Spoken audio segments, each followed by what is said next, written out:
What's up, guys? This is Kyle from Wax Museum.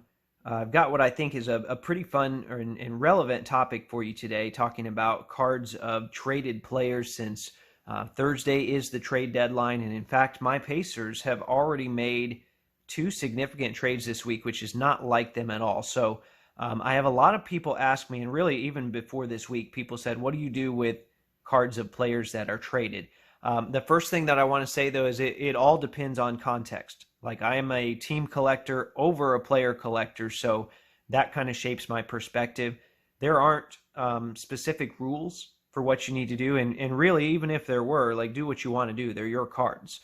With that being said, I want to run you through some examples and kind of give you my thinking on this little stack right here, because this all involves players that were recently moved this week. So we'll start with the first deal, which was Caris LeVert. Now, you'll notice this is a Nets Silver Hollow rookie.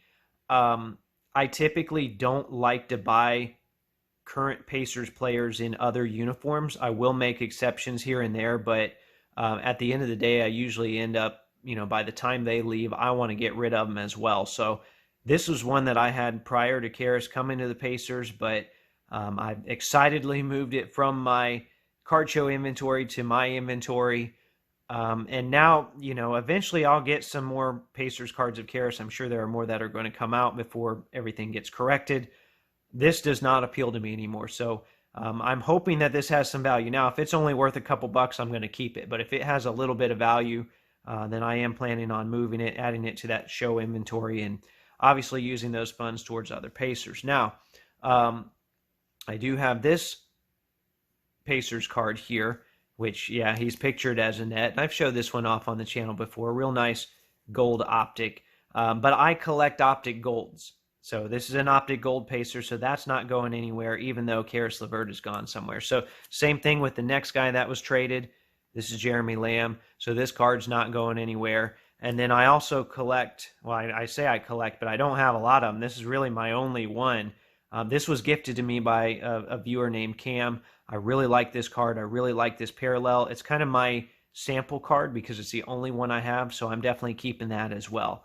And I really appreciate that gift. And then Justin Holiday is also a gold. So that's, pretty easy decisions on those. Nothing that I really had to weigh all that heavily. Now, this is where it gets a little trickier, is when we're in the Sabonis cards. So we'll start with this one here. I got this in a group break, which I rarely ever do, but I broke down. I did some immaculate group breaks at one point, and I got this. This is from an All-Star warm-up. It's game dated. No, he's not technically pictured as a Pacer, but he is a Pacer here. And we haven't had a lot of All-Star selections recently, so it's game dated. I'm definitely keeping that one.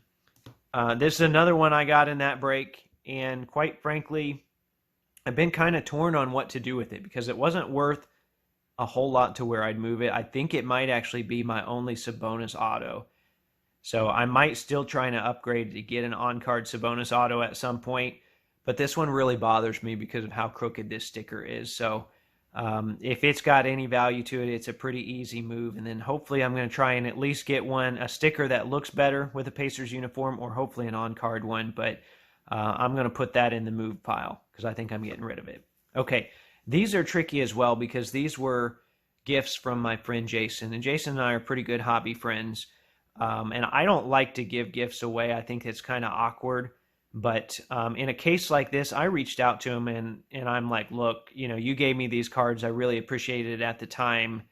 What should I do with them now? And he said, you do whatever you want with them. They're your cards.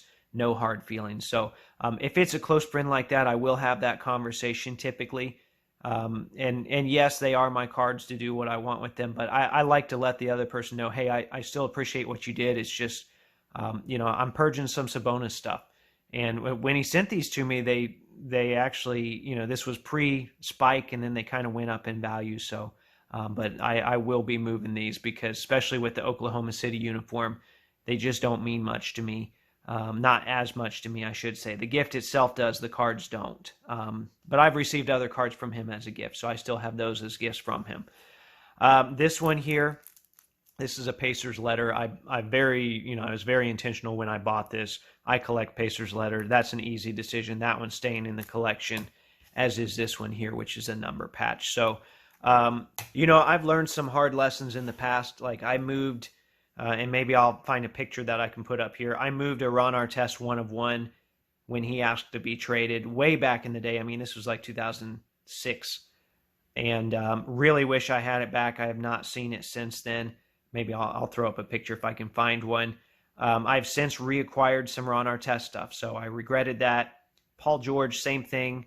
I've slowly started getting some Paul George stuff again because I got rid of it. Now, Victor Oladipo, even though I'm really disgusted with what he did, I kept all the cards because I learned from the mistakes of the past. And I said, all right, maybe I can weed these out as time goes along, but I'm going to sit on these for a little bit and make some decisions based off of that. So notice most of my decisions here weren't based off of value unless it was something that, I wasn't attached to begin with. So you've got to learn your process for making decisions, and hopefully seeing mine will help you out here. So thanks for watching. As always, remember there are new episodes of the podcast that come out